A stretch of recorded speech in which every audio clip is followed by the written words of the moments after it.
Ça y est, on est en direct. Donc, bienvenue au premier épisode de Demande à Sam. C'est comme ça que j'ai décidé d'appeler là, ces petites émissions-là qu'on va faire. Donc, c'est bien simple. Je réponds à vos questions en direct. Donc là, j'ai quelques personnes qui m'ont envoyé des questions là, en messagerie privée. Donc là, moi, je vais répondre à vos questions aujourd'hui. Euh, fait que là, vous voyez, je suis en arrière de ma TV parce qu'au début, je voulais montrer les questions à la TV, puis je voulais aussi là, parfois vous montrer certains trucs, mais j'avais pas pensé que quand on filme avec la caméra du devant de notre cellulaire, l'image est à l'envers, donc vous n'auriez pas été capable de lire ce qui aurait été écrit là. Donc ça va être à repenser mon petit setup. Donc, ça va bien long?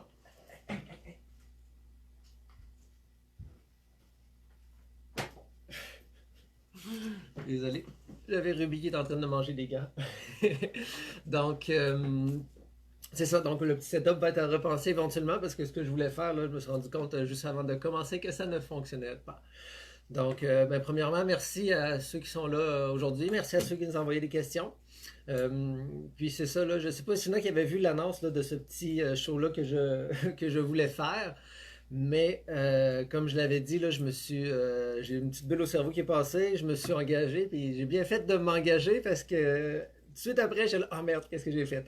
Mais bon, ça faisait longtemps quand même que je voulais le faire, fait que là, je profite vraiment de tout ce qui se passe présentement là, avec tout le monde qui est en quarantaine à la maison, en isolement à la maison, pour, c'est ça, répondre aux questions. Donc là, on va le faire là, jusqu'au 30 avril sur semaine seulement, là, pas la fin de semaine, pas au 30 avril, je veux dire du 30 mars au 10 avril. Puis puis on va voir ensuite si vous avez encore des questions. Parce que c'est sûr que si ça va, c'est vraiment un petit show qui est fait pour vous, là, une petite émission qui est faite pour vous, pour vraiment répondre à vos questions. Que ce soit des questions par rapport aux animaux, questions par rapport au refuge, à la cause animale, vraiment n'importe quoi. Ça, je tiens à vous dire, je suis pas un expert en rien. Ok? Moi, je ne suis pas un expert en rien. Je suis quelqu'un qui travaille dans le domaine des animaux depuis l'âge de 6 ans. Puis j'ai travaillé dans plusieurs secteurs. J'ai fait un peu un touche à tout dans le domaine des animaux. Donc, ça, j'ai beaucoup de connaissances. Puis, mais je m'entoure par contre de personnes qui, eux, sont des experts et ont des formations. Donc, c'est pour ça que des fois, ça se peut qu'il y ait certaines questions que vous me posez, que je vais justement prendre le temps de m'informer, ou on ne sait jamais, peut-être qu'après l'isolement, là, je vais être capable d'avoir des experts qui vont venir ici là, pour m'aider à répondre à certaines questions qui sont un petit peu plus poussées. Mais tout ça pour dire que si des fois il y a des questions que je n'ai pas les réponses, ben, je dirais pas, je répondrai pas à ces questions-là. Un point c'est tout. Comme je vous dis, là, ça, je vais aller chercher les réponses ou je vais essayer de me trouver des spécialistes qui vont venir avec moi. Donc, c'est ça. Donc, on va commencer avec la première question. La première question, c'est une question de Jessica Demers-Gagnon. C'est bonjour, j'ai une question, mais ça se peut qu'elle soit à développement long. Parenthèse, c'est ça que je veux. Le format un petit peu de ce spectacle-là, là, ça va vraiment être des questions un petit peu à développement. Tu sais, je vais essayer de faire peut-être deux, trois questions, quatre questions là, par épisode. Je vais essayer d'en faire souvent, là, ça sert à rien de faire des longs épisodes de 1 heure. Donc, c'est ça, donc je vais répondre à vos questions. Donc, c'est vraiment à des questions de développement. Donc, comment telle affaire fonctionne, comment telle affaire fonctionne. Puis moi, ça va me faire le plaisir de prendre le temps de vraiment répondre à vos questions. Donc, je m'en excuse à l'avance. Excuse-toi pas, c'est ça que je veux. Comment ça fonctionne quand on veut adopter un chien ou un chat au fidèle moustachu? Est-ce que vous posez des questions sur les habitudes et comportements pour trouver le match parfait? Est-ce que vous observez le comportement de l'animal avec le maître pour vérifier si ça peut fonctionner? Merci beaucoup. Donc, ben, merci à toi, Jessica, pour ta question. Euh, je dirais que oui. Vous allez voir aussi, là, mes réponses, souvent, ils vont être à différentes périodes dans le temps. Parce que, je vais vous répondre ce que je faisais là, mais ce que je fais aussi des fois dans le passé, ce que j'ai fait dans le passé et des fois ce qu'on voudrait faire dans l'avenir. Parce que moi, j'ai pour mon dire que le refuge, je veux toujours qu'il soit en amélioration continue, autant pour les clients, les animaux, les employés. Donc, je vous dirais que là, présentement, ce qu'on fait lors de l'adoption, c'est des choses qu'on ne faisait pas au début, quand j'ai commencé il y a 12 ans avec le refuge. Donc, on est toujours en train de s'améliorer, on est toujours en train de rentrer des nouvelles procédures là, pour aider à l'adoption. Donc, puis dans le futur aussi, là, on a des projets qui vont s'en venir, là, qu'on aimerait ça pour justement toujours essayer de trouver le meilleur match pour les animaux, parce que nous, c'est ça notre but. C'est pas de placer un animal juste pour placer un animal. Ce qu'on veut faire, c'est placer un animal, mais s'assurer que l'animal soit dans le bon foyer, autant pour la personne qui adopte, pour l'adoptant, que pour l'animal. Parce que ça sert à rien de placer au premier venu, puis là, finalement, ça fonctionne pas. Une autre personne, une autre personne, une autre personne, c'est plate pour l'animal, parce que là, ça vient le déstabiliser souvent. Là, il arrive d'une place, une autre place, une autre place, puis c'est plate aussi pour l'adoptant qui, des fois, c'était sa première expérience, a vraiment une mauvaise expérience parce qu'il n'a pas été bien il n'a pas été bien renseigné. Comme exemple, des personnes âgées, des fois, qui nous arrivent avec un Jack Russell, ils disent: Ah, ce chien-là est un petit peu trop énergique pour moi. Oui, parce que les Jack Russell, pour ceux qui les connaissent, c'est des petites bombes à quatre pattes. Fait que c'est fait pour des personnes qui sont vraiment actifs. Donc, ça, c'est un exemple classique. Une personne âgée qui vient nous parler de Jack Russell parce qu'il est trop actif. Donc, c'est sûr que nous, ben, premièrement, on ferait jamais ça de notre côté. Mais oui, la manière ça fonctionne, c'est quand quelqu'un vient porter un animal. Puis, ah oui, aussi, une autre parenthèse à avoir. Des fois, je vais faire plusieurs parenthèses. Euh, Là, on n'est plus le centre de service animalier municipal de la Ville de Québec. Donc, les animaux qu'on a présentement et qu'on a dans notre refuge, c'est pas des animaux qui sont trouvés à l'extérieur. On s'occupe encore de la Ville de L'ancienne-Lorette, mais c'est pas à cet endroit-là qu'on retrouve le plus d'animaux à l'extérieur. Donc, je vous dirais que 99,9% de nos animaux, c'est des animaux que le monde vient nous porter parce qu'il ne peut plus garder, déménagement allergique, plus le temps de s'en occuper, etc. Euh, donc, quand quelqu'un vient porter un animal, on lui fait remplir un questionnaire, un formulaire d'abandon. Puis il marque vraiment là-dessus toutes les habitudes qu'il y avait avec son animal à la maison. Comment est-ce qu'il éduquait l'animal? Est-ce que l'animal était entouré de jeunes, de moins jeunes? Est-ce qu'il réagissait à telle affaire? On essaie de vraiment en savoir le plus. Parce que des fois, il y a des personnes qui, l'animal peut avoir un petit problème de comportement. Puis ils se disent: Ah, je ne veux pas le mettre dans le formulaire pour lui donner des chances. Mais au contraire, si vous ne mettez pas toutes les informations dans le formulaire, ça l'aide pas, ça nous aide pas à nous et ça n'aide pas à l'animal. Parce que nous, si l'animal, exemple, fait de l'anxiété de séparation, ben, on veut le placer, puis la personne qui va l'adopter va savoir qu'elle adopte cet animal-là et qu'il fait de l'anxiété de séparation. Donc la personne est prête à travailler avec un animal qui a ces petits problèmes-là à corriger. Puis nous aussi, on va être mieux en mesure de conseiller les personnes. Donc si jamais vous devez abandonner votre animal, vous connaissez quelqu'un là, qui va porter son animal et ça dans n'importe quel refuge, il faut vraiment être honnête à 100%, toutes les qualités, tous les défauts, parce qu'on les fait adopter ces animaux-là avec ces qualités et ces défauts-là. Donc oui, on prend toutes les informations de la personne qui vient de le porter. Par la suite, nous, on a des coachs en comportement animal. Donc, notre coach en comportement canin, lui gère vraiment toutes les adoptions. Donc, c'est vraiment lui qui dit le oui, j'autorise cette adoption-là ou non à tel ou tel client qui en fait la demande. Euh, Puis dites-vous, c'est pas parce qu'on refuse une adoption, s'il y en a que ça leur est déjà arrivé, c'est pas parce qu'on vous refuse une adoption que vous êtes pas un bon candidat pour adopter des animaux. C'est que pour cet animal-là, c'est pas le foyer idéal. Ou des fois, ça peut arriver qu'on peut avoir 3, 4, 5 formulaires d'adoption. Donc là, notre coach en comportement animal, bon, on va l'appeler Pierre, OK? Parce que souvent, on va parler de Pierre et Alexandra, qui c'est qui s'occupe du comportement félin. Donc, Pierre regarde vraiment tous les formulaires, puis à travers les 5, mais c'est sûr qu'il y en a un qui se démarque. Donc, ça va être cette personne-là qui va pouvoir adopter l'animal. Donc, c'est pour ça que oui, on essaie vraiment le plus possible de mettre l'animal dans le meilleur des foyers, mais ça peut toujours ne pas fonctionner. C'est pour ça qu'on offre quand même une garantie de comportement si jamais ça ne fonctionne pas. Donc, pour la première question de Jessica, c'est ça. Puis vous allez voir aussi, là, comme je disais, moi, le show, je vais répondre à vos questions. Donc, si des fois je réponds à une question, puis là, ah, vous aimeriez en savoir plus sur cette question-là, ben, n'hésitez pas à m'envoyer un message, me dire: Ah oui, j'en veux plus, là, j'aimerais ça savoir, te parler de telle question, mais j'aimerais ça que plus tu développes sur tel ou tel sujet, ça va me faire plaisir. La deuxième question est la question de Sabrina Garneau. Donc, voici ma question. Est-ce qu'il y a une liste sur laquelle on peut s'inscrire pour que si un animal en particulier arrive au refuge, on va être averti? Donc, elle, par exemple, je cherche un coq-à-ciel. Est-ce qu'il y aura une liste sur laquelle je pourrais m'inscrire pour, si vous recevez cet animal, je puisse être averti? Euh, non, malheureusement, on ne fait pas de liste comme ça parce qu'on en a déjà fait des listes comme ça, puis on n'était pas capable de garder le contrôle parce que là, on se ramassait avec des 300-400 noms. Puis là, il y a certaines personnes qui pensaient que quand ils étaient sur la liste, ben, on allait comme les contacter en premier.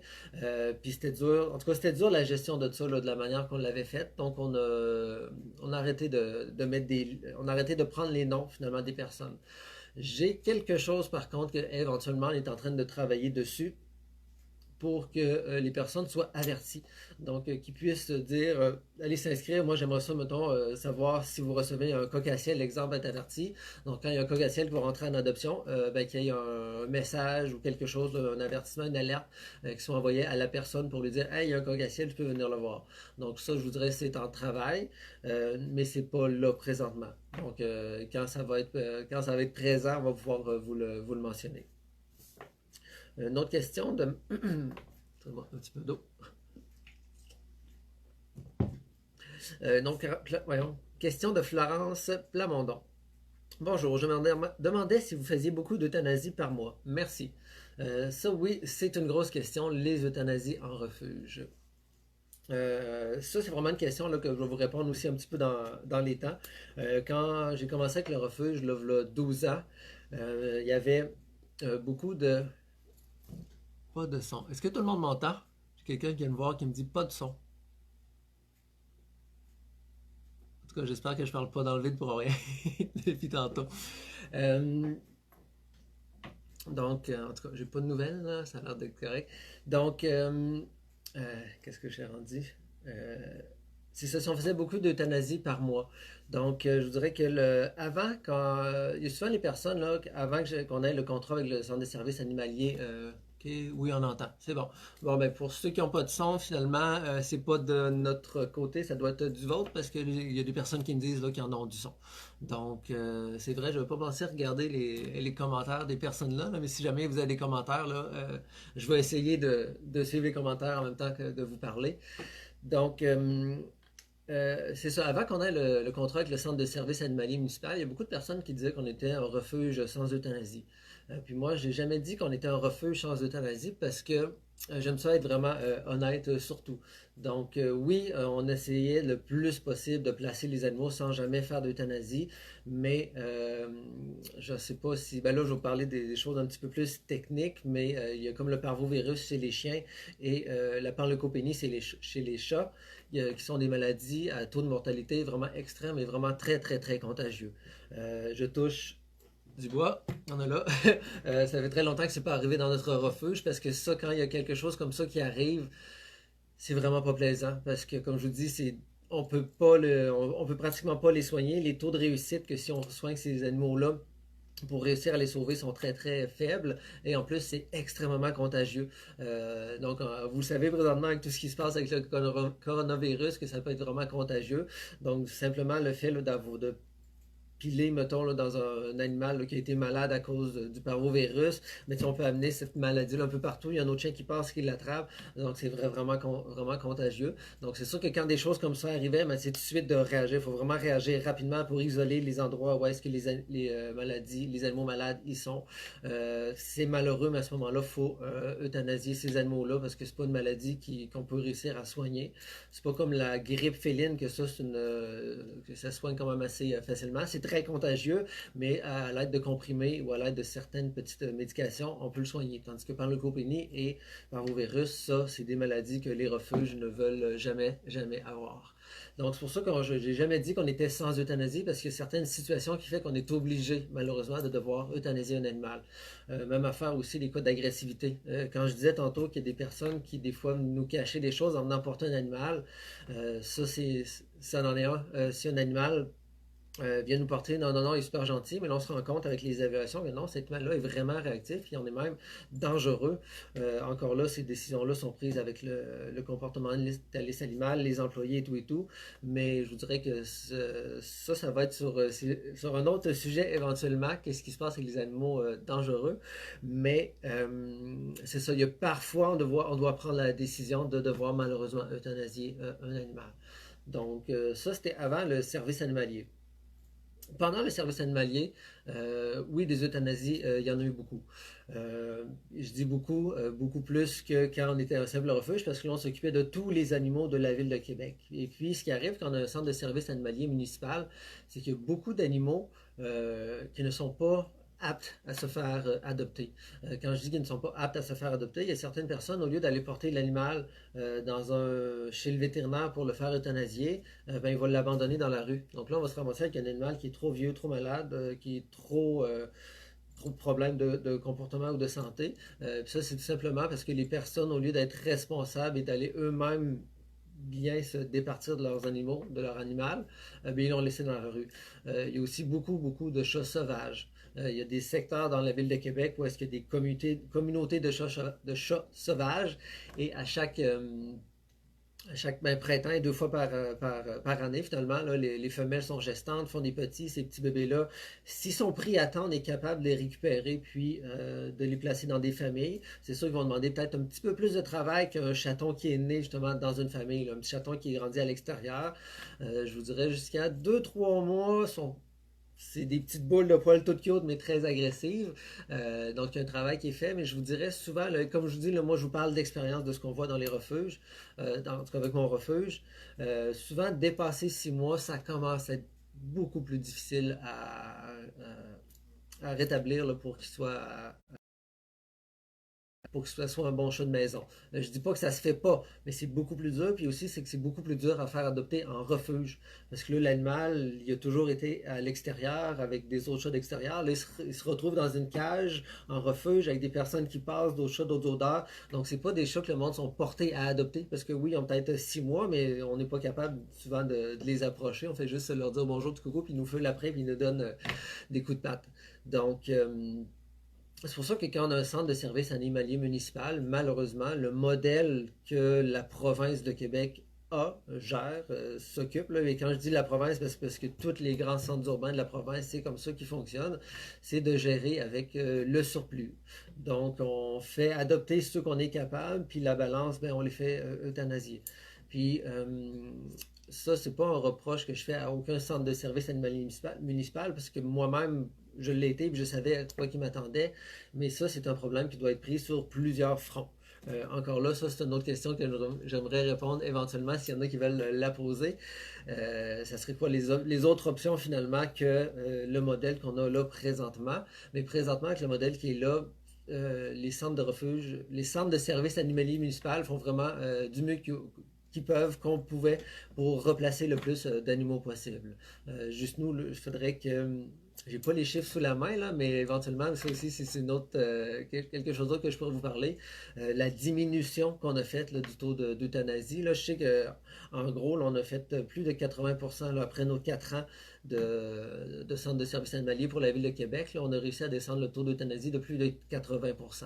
Donc, ce qui est vraiment énorme et ce qui n'avait jamais été fait nulle part ailleurs là, de ma connaissance là, dans la province. Pour la ville de Québec, oui, et peut-être même pour la province de Québec. Donc, oui, quand on a un centre de service animalier municipal, malheureusement, il y a des euthanasies. Puis il va y avoir des euthanasies tant qu'il va y avoir autant d'animaux qui vont se ramasser là, parce que c'est un problème d'une ville entière qui est consacrée entre 4 murs. Donc, les centres de services animaliers, et ça, dans toutes les grandes villes, font vraiment du mieux qu'ils peuvent pour essayer de sauver le plus d'animaux possible. Donc, c'est pour ça que quand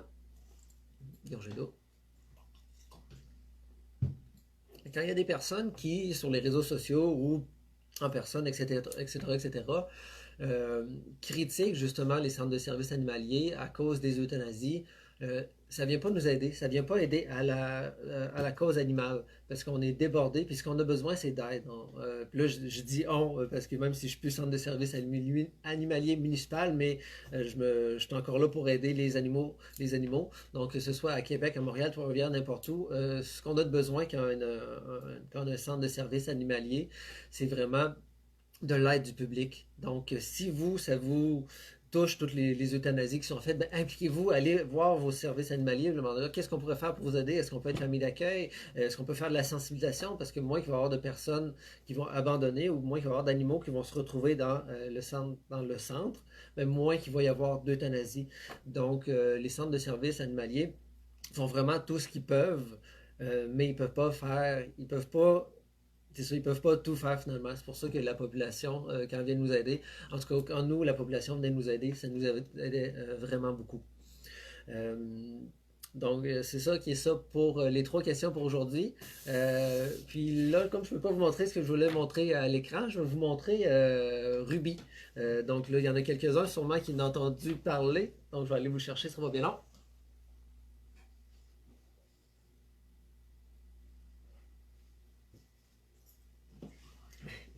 Donc, Ruby, il y en a certains justement là, qui l'ont vu. Il y en a sûrement quelques-uns là, qui l'avaient vu, Ruby, là, pour le petit chien là, qui s'est cassé la patte. Donc là, ça va vraiment mieux, sa patte. Je ne sais pas si vous voyez ici, là. Mais c'est presque plus en feu. Ruby fait vraiment ça comme un champion. Tu te demandes ce qui se passe sur la table, hein, Ruby? Donc ça, il fait vraiment ça comme un champion.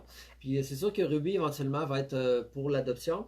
Mais à l'avoir chez nous en famille d'accueil,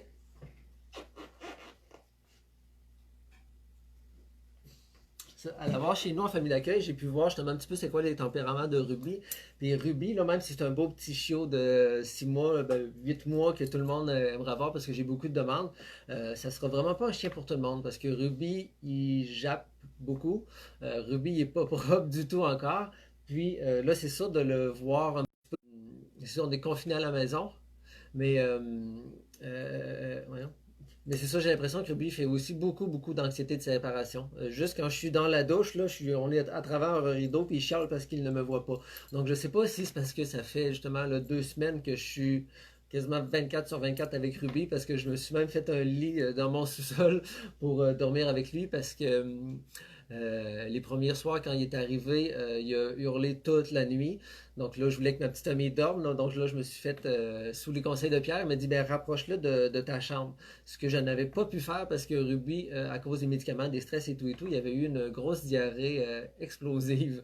Donc j'avais dû me faire un lit dans le sous-sol près de la cage de Ruby. Puis les 2 premières nuits, je me faisais réveiller aux heures et demie sous le son d'une diarrhée explosive. Donc, je devais sortir Ruby de sa cage, ramasser la cage, le remettre là, allumer un bâton d'encens parce que c'était incroyable l'odeur dans laquelle je devais dormir. Euh, donc, c'est ça. Donc, j'ai été vraiment proche de Ruby donc, depuis les 2 dernières semaines. Donc, je ne sais pas si c'est qu'il s'est vraiment attaché à moi ou s'il fait beaucoup d'anxiété de séparation. Mais Ruby va être un chien que sûrement, il y a beaucoup de personnes quand il va être prêt, parce que présentement, il est en train de faire sa réhabilitation chez nous. Mais quand il va être prêt à l'adoption, j'ai l'impression que beaucoup de personnes vont vouloir l'adopter. Mais on va vraiment être devoir sélectif parce que c'est vraiment pas un petit chien qui est pour tout le monde à cause qu'il y a beaucoup de choses à travailler avec Ruby.